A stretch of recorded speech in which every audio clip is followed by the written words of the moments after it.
Não há pecados que Deus não perdoe. 2 Crônicas, capítulo 33, versículos de 1 a 14. 2 Crônicas, capítulo 33, versículos de 1 a 14. Diz assim a boa e infalível palavra do Senhor.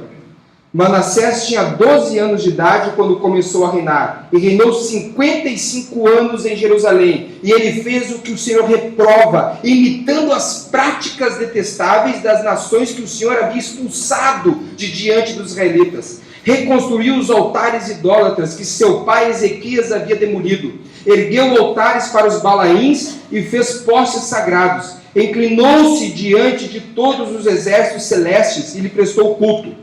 Construiu altares no templo do Senhor, do qual o Senhor tinha dito: meu nome permanecerá para sempre em Jerusalém. Nos dois pátios do templo do Senhor, ele construiu altares para todos os exércitos celestes. Chegou a queimar seus filhos em sacrifício no vale de Ben-Rinom. Praticou feitiçaria, adivinhação e magia, e recorreu a médiuns e aos que consultavam os espíritos. Fez o que o Senhor reprova, provocando-o a ira. Ele tomou a imagem esculpida que havia feito e a colocou no templo do qual Deus tinha dito a Davi e a seu filho Salomão: neste templo, em Jerusalém, que escolhi dentre todas as tribos de Israel, porém meu nome para sempre. Não farei os pés dos israelitas deixarem novamente a terra que eu dei aos seus antepassados, se tão somente tiverem o cuidado de fazer tudo o que lhes ordenei em todas as leis e decretos e ordenanças dadas por meio de Moisés. Manassés, porém, desencaminhou Judá e o povo de Jerusalém, ao ponto de fazer pior que as nações que o Senhor havia destruído diante dos israelitas. O Senhor falou a Manassés e a seu povo, mas não lhe deram atenção. Por isso o Senhor enviou contra eles os comandantes dos exércitos do rei da Síria, os quais prenderam Manassés e o colocaram-lhe um gancho no nariz e algemas de bronze, e o levaram para a Babilônia. Em sua angústia ele buscou o favor e o seu Deus, e humilhou-se muito diante do Deus dos seus antepassados. Quando ele orou, o Senhor ouviu e atendeu o seu pedido, e o trouxe de volta a Jerusalém, a seu reino. E assim Manassés reconheceu que o Senhor é Deus. Amém. Que Deus nos abençoe com sua boa palavra hoje à noite. Quero convidá-lo mais uma vez a fechar os seus olhos e vamos orar para que Deus fale ao nosso coração. Pai, muito obrigado por cada pessoa que se encontra nesse salão de culto, Deus. Que de uma maneira singular, de uma forma especial, o Senhor venha falar ao nosso coração, Deus. Em nome de Jesus. Amém e amém, Senhor. Manassés, o 14º rei de Judá, iniciou o seu reinado aos 12 anos de idade, quando seu pai veio a falecer. Reinou durante 55 anos. Dentro da história dos reis de Judá, ele foi o rei que mais tempo permaneceu sobre o governo. Ele ficou 55 anos. Apesar de ser um rei perverso e terrível, ele teve o ministério mais longínquo diante de todos os demais reis, tanto os reis de Israel quanto os reis de Judá. Ele teve muito mais tempo de trabalho, muito mais tempo de ministério. Mas a vida de Manassés se divide em duas etapas.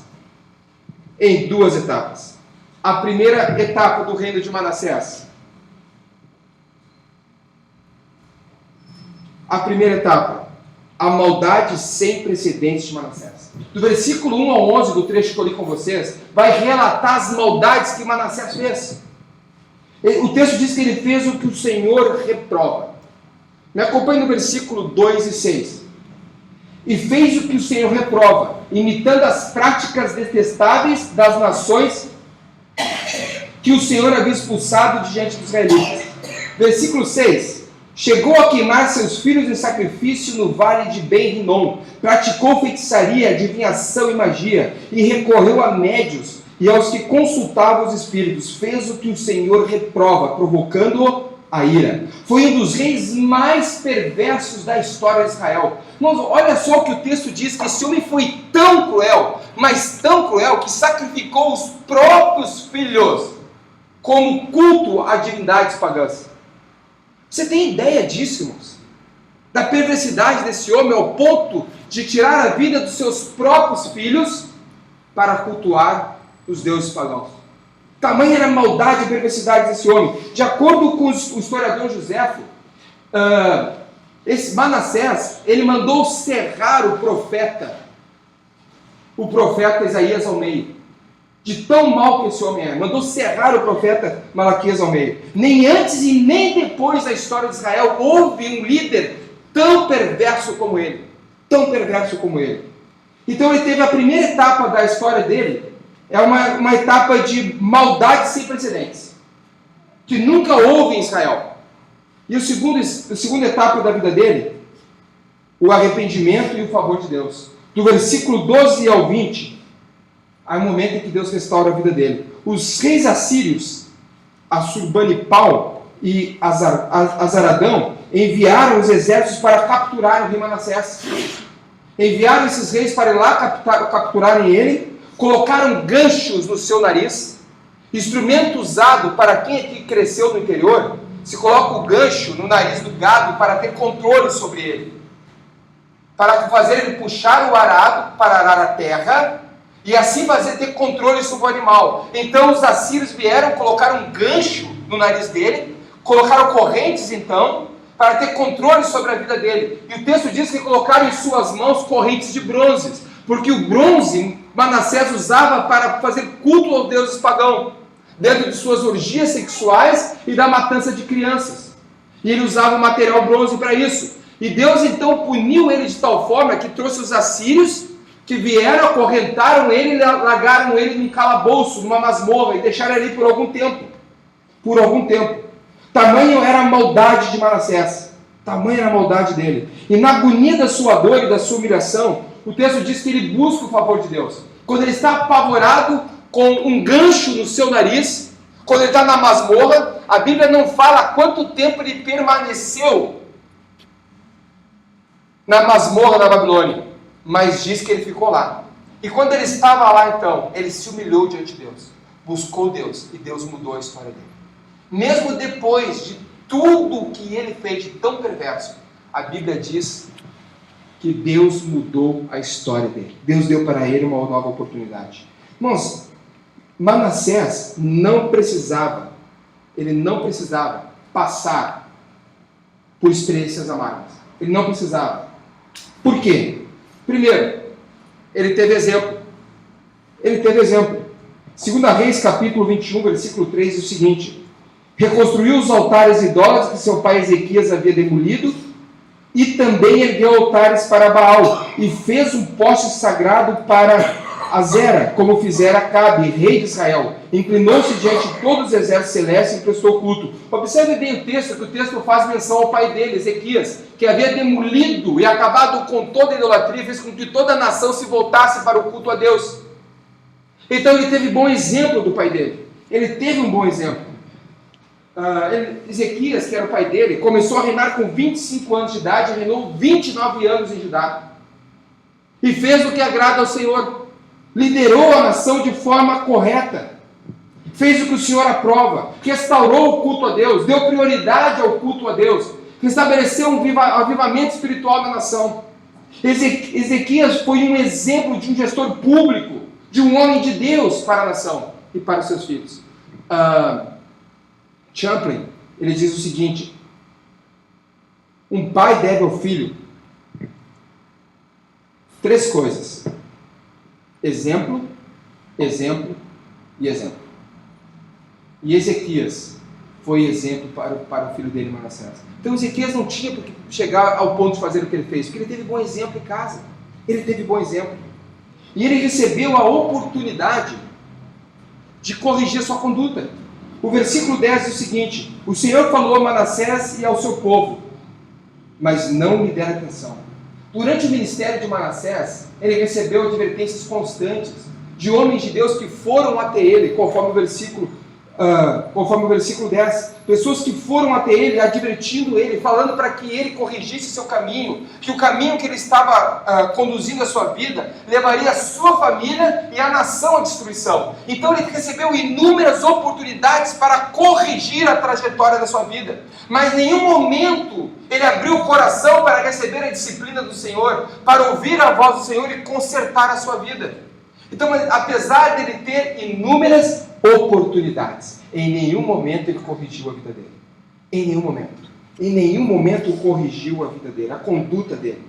Irmãos, Manassés precisou chegar ao fundo do poço para se voltar para Deus. Irmãos, infelizmente, há pessoas que precisam chegar no fundo do poço. Precisam chegar no mais profundo da falta de dignidade humana. Há pessoas que precisam chegar no fundo da falta de caráter, da falta de compreensão, de humilhação, para então se voltar para Deus. Infelizmente, algumas pessoas precisam chegar ao fundo do poço para então voltar para Deus. E foi o que aconteceu com Manassés. Quando ele chegou no fundo do poço, ele se voltou para Deus. Eu quero dizer para você, hoje é dia de você se voltar para Deus. E não há necessidade de que você chegue no fundo do poço para tomar sua decisão na sua vida. Você não precisa chegar ao momento em que não há mais saída para você. Hoje mesmo você pode tomar essa decisão de se voltar para Deus. Não precisa chegar ao fundo do poço. Hoje mesmo você pode restaurar a tua condução, a tua vida. O que eu aprendo e quero compartilhar com vocês hoje, com a palavra de Deus? Que não há pecados que Deus não perdoe. Não há pecados que Deus não perdoe. Me acompanhe no versículo 12 e 13. Em sua angústia, ele buscou o favor de Deus, do Senhor, o seu Deus, e humilhou-se muito diante do Deus dos seus antepassados. Quando ele orou, o Senhor o ouviu e atendeu o seu pedido, e trouxe de volta a Jerusalém, a seu reino. E assim Manassés reconheceu que o Senhor é Deus. 3 ações que eu vejo de Manassés. Eu deixei no texto aqui, em negrito. Ele buscou a Deus no versículo 12. Ele se voltou para Deus. Depois ele se humilhou diante de Deus. E o terceiro fala que ele reconheceu que o Senhor é Deus. Ele teve 3 ações que corrigiram a conduta dele, que corrigiram a rota da vida dele. Então, nesta noite, eu quero compartilhar 4 verdades. 4 verdades acerca da vida de Manassés. Lembrando que não há pecados que Deus não perdoe. Porque a vida de Manassés nos ensina que não há pecado que Deus não perdoe. Quem sabe você entrou aqui hoje à noite com o coração pesado. Você está sentado aí e está dizendo, pastor, tu não sabe, não conhece a minha vida. Você não sabe os caminhos que eu andei. Você não sabe as besteiras que eu cometi. Você não conhece os meus fracassos. Para mim não tem mais jeito. Eu quero dizer para você, não há pecados que Deus não perdoe. Não há pecados que Deus não perdoe. Quero compartilhar para você hoje à noite 4 verdades. 4 verdades da vida de Manassés. Primeiro, ainda há tempo para mudar. Ainda há tempo para mudar.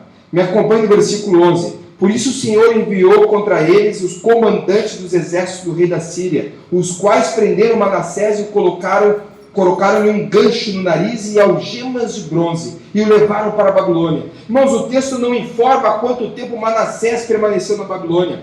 A informação que temos é que é de uma situação humilhante e dolorosa. Um gancho colocado em seu nariz e algemas colocadas em suas mãos. E ali então ele foi lançado numa masmorra, humilhado diariamente. O bronze usado para cultos a demônios foi usado para prendê-lo, para escravizá-lo. Irmãos, o pecado faz isso, o pecado ele escraviza a pessoa.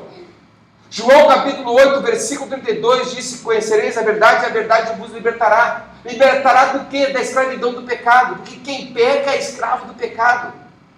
E ele então está num momento muito difícil, em que ele está numa masmorra sem possibilidade alguma de mudança de vida. Depois de receber inúmeras advertências, várias possibilidades de mudar a sua rota, de mudar a sua conduta.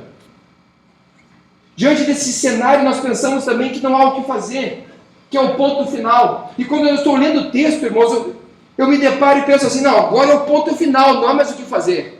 Depois de inúmeras oportunidades que ele recebeu de corrigir a vida dele, agora ele se encontra na masmorra, numa humilhação tremenda para um rei, para um nobre. Não há mais o que fazer.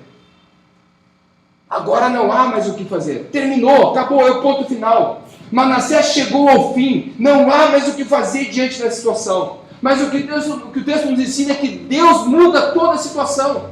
Ainda que você pense que chegou ao fim, que não há mais o que fazer, eu quero dizer para você hoje à noite que ainda há tempo para mudar. Ainda você pode mudar o teu status quo. Ainda você pode mudar a situação que você está vivendo. Você entrou aqui hoje pensando, olha, cheguei no limite. Acabou. Terminou. Não há mais o que fazer. Cheguei no fundo do poço. Ainda há tempo para mudar. Ainda há tempo para mudar. Você acha que seu casamento chegou ao fim. Você acha que o teu filho não tem mais conserto. Que a tua vida não tem jeito. Mas há tempo para mudar. Sabe por quê? Porque para Jesus não há situação irreversível. Para Jesus não há situação irreversível. Capítulo 11 do Evangelho de João. 4 dias se passaram. Jesus chega no vilarejo de Betânia. Lázaro já foi sepultado. 4 dias já faziam que ele estava sepultado. Jesus chega no vilarejo de Betânia. A irmã de Lázaro disse: se você tivesse chegado antes aqui, meu irmão estaria com vida. Então, para eles, a situação é irreversível. Imagine bem, o homem sepultado já fazia dias. Não há mais o que fazer. Então Jesus manda remover a pedra do sepulcro e ordena: Lázaro, vem para fora. E o texto diz que ele vem. Quem sabe hoje você entrou aqui pensando: eu já botei uma pedra nisso. Morreu. Não há mais o que fazer. A minha família acabou. Não há mais o que fazer. Meu casamento teve um fim. Não há mais o que fazer. A minha vida financeira está um caos. Eu quero dizer para você que para Jesus não há situação irreversível. Ainda há tempo para mudar. Seja qual for o dilema que você esteja enfrentando, seja qual for a dificuldade que você está enfrentando hoje à noite, ainda há tempo para mudar. Ainda há tempo para mudar. Não há pecados que Deus não perdoe. 4 verdades. Primeira, ainda há tempo para mudar. Segunda verdade que aprendo com Manassés: a nossa vida não está à mercê das circunstâncias, mas nas mãos de Deus. Nas mãos de Deus. A minha vida não está à mercê das circunstâncias, mas nas mãos de Deus. Versículo 11. Por isso o Senhor enviou contra eles os comandantes dos exércitos do rei da Síria, os quais prenderam Manassés, colocaram-lhe um gancho no nariz e algemas de bronze, e o levaram para a Babilônia. Observe bem o texto. O Senhor enviou. Mas quando eu olhei tamanha desgraça, tamanha humilhação que esse homem passou, a dor de ter o seu nariz perfurado, de ser algemado, lançado numa masmorra, a humilhação. Mas o texto diz, observe bem, irmãos, o Senhor enviou. O Senhor então criou a situação porque foi o único meio de trazer ele de volta. Foi o único meio. Foi Deus que mobilizou e enviou os assírios para prender o rei Manassés. Tudo está no controle de Deus, irmãos. As portas que são fechadas e as portas que são abertas, é Deus agindo para corrigir a nossa rota e nos trazer para o centro da vontade dEle. Só que nós estamos, irmãos, tão perdidos que nós não conseguimos nos concentrar no que Deus está fazendo. Você já parou para pensar que há portas na sua vida que foram fechadas? E portas que foram abertas, e próprio Deus fechou essas portas para trazer você de volta, para resgatar a tua vida, para consertar a tua vida. Depois de usar os profetas para advertir Manassés, Deus usa os assírios mais uma vez para tentar trazer ele de volta para o caminho certo. A verdade é que Manassés não está nas mãos dos assírios. Manassés está nas mãos de Deus. Manassés está nas mãos de Deus. Ele está usando os assírios para trazê-lo de volta. Assim como Deus usou uma mula para falar com Balaão, assim como Deus usou uma tempestade, um grande peixe, para tragar Jonas e levá-lo para Nínive, onde Deus queria que ele pregasse. Deus usa, irmãos, as tempestades, Deus usa a UTI, Deus usa várias situações de nossa vida para nos trazê-lo de volta para Ele. Ah, mas Deus gosta de trabalhar com essa forma. Deus não gosta, irmãos. Você, pai aqui, mãe de plantão, se eu perguntasse aqui, claro que não vou fazer isso, mas quem aqui gostou de passar o chinelo ou a cinta no seu filho? Levanta a mão. Claro que nenhum pai levantou a mão, nenhum pai vai dizer que teve prazer nisso. Nenhum pai. Mas fez porque não teve outra alternativa. Foi a única maneira de que seu filho ouvisse os teus ensinamentos. Foi a única maneira de trazer ele de volta para o caminho, para consertar a vida dele. Você falou inúmeras vezes com ele, aquele bilhetinho que veio. Irmãos, meu pai recebia tanto bilhete. Eu me lembro que o meu pai é militar, minha mãe funcionária da prefeitura, então eu tinha que fazer esse bilhete chegar até minha mãe, não podia chegar até meu pai. Só que daí a professora viu que não estava dando jeito, ela disse, agora eu quero assinado pelo teu pai também. Estou perdido. Daí a mãe conversa, o pai conversa, olha, você está conversando muito na aula, você está tirando notas baixas. Mas quando chega o momento da punição, é que todas as outras formas de disciplina foram esgotadas. Assim, eu fico pensando, uma mula, você já notou esse texto, como é absurdo? Em Números, quando uma mula fala com Balaão. Sabe por que foi uma coisa tão absurda? A tamanha incredulidade e a surdez desse homem, que Deus teve que usar uma mula para falar com ele. De tão surdo que ele estava diante de Deus. Deus usa circunstâncias como essa para falar conosco por causa da incredulidade do nosso coração e da surdez do nosso ouvido. Por isso que ele usa essas circunstâncias para falar conosco. Por isso, em 1287, as igrejas, olha só, irmãos, 1287, as igrejas começaram a produzir sinos e colocar no alto da sua torre. Os sinos tinham o seguinte objetivo: sinos de bronze. Quando o sino fazia barulho, ele tinha um propósito de avisar o povo, vai começar o culto. Algumas igrejas hoje ainda usam sino. Aqui na cidade, em alguns horários, é possível você ouvir o soar dos sinos de algumas igrejas, chamando as pessoas para o quê? Para o culto.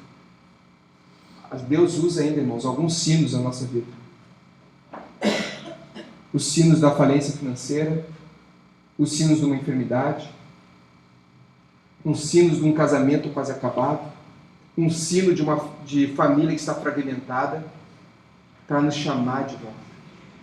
Deus, Ele continua usando esses sinos ainda para chamar de volta. Você já parou a pensar que a situação diversa que você está vivendo hoje é o momento de você se voltar para Deus? Que esse pode ser o sino de Deus te chamando para voltar para Ele. Para voltar para Ele. Para restituir a tua situação com Ele, a tua vida com Ele. Deus usou a situação para isso. Porque ainda há tempo para mudar. E a nossa vida não está à mercê das circunstâncias. Ele não está. Em meio às dificuldades, Deus usa o som dos sinos, da graça e do amor dEle, para chamá-lo de volta para o caminho dEle. Não há pecados que Deus não perdoe. Terceiro, recebemos de Deus aquilo que não merecemos. Recebemos de Deus aquilo que não merecemos. Versículo 13. Quando ele orou, o Senhor o ouviu e atendeu o seu pedido. E o trouxe de volta a Jerusalém, a seu reino. E assim Manassés reconheceu que o Senhor é Deus. Observe bem o texto, irmãos. O Senhor o ouviu e atendeu o seu pedido. Na tradução revista e atualizada, que alguns de vocês estão usando, diz assim: e Deus se tornou favorável para com ele. Irmãos, Deus agiu de forma favorável com Manassés, mas ele não merecia. Então, você acha que um homem que cometeu tantas atrocidades, um homem violento, assassino, corrupto, ganancioso, um homem que destruiu uma nação toda, que levou uma nação toda ao caos, um homem que ceifou a vida dos próprios filhos para prestar culto, será que ele merecia sair daquela masmorra que ele estava e voltar a ter a a sua posição restituída por Deus. Eu creio, irmão, se fosse o nosso julgamento, e Manassés estivesse hoje aqui, eu não tenho dúvida, começando por mim, que a sentença dele era: fique nessa masmorra para sempre. Começando por mim que estou falando.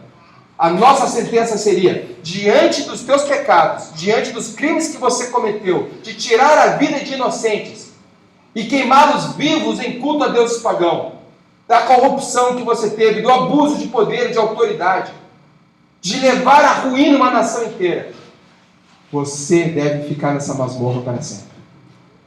E o que Deus faz com ele, irmãos? Uma vez que ele se humilha diante de Deus, uma vez que ele busca Deus de coração sincero, quebrantado, não foi da boca para fora, Deus então restitui a vida dele. Deus dá a ele aquilo que ele não merece. Ele foi um homem cruel, um assassino, queimou os próprios filhos. Ele merecia o sofrimento sem fim, mas Deus dá a Manassés o que ele não merece: o perdão dos seus pecados e a restituição da sua posição. Isso se chama o quê, irmãos? Graça. Eu não mereço. Não há merecimento algum do favor de Deus sobre a nossa vida. Nenhum de nós que estamos reunidos aqui, começando por mim, nenhum de nós merecemos o favor de Deus. Não há nenhuma qualidade, nenhum adjetivo, nenhum atrativo em nós que nos torne merecedores da bondade e da graça de Deus. Mas Deus, pela sua infinita graça e misericórdia, apesar de quem nós somos, Ele nos ama. Apesar de quem nós somos. Apesar de quem nós somos. Semelhante a Manassés, também não merecemos o favor de Deus. Merecemos a separação eterna de Deus mas por causa do sacrifício de Jesus na cruz, nós voltamos para Deus.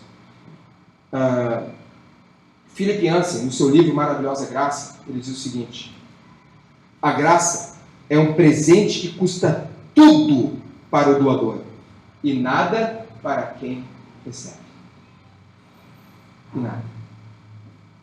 Todos nós merecemos a separação eterna de Deus, conforme Romanos capítulo 3, versículo 20. Todos pecaram e separados estão da glória de Deus. Por causa do nosso pecado, da nossa natureza de pecador, como diz o Salmo 51, versículo 5. Em pecado concebeu a minha mãe.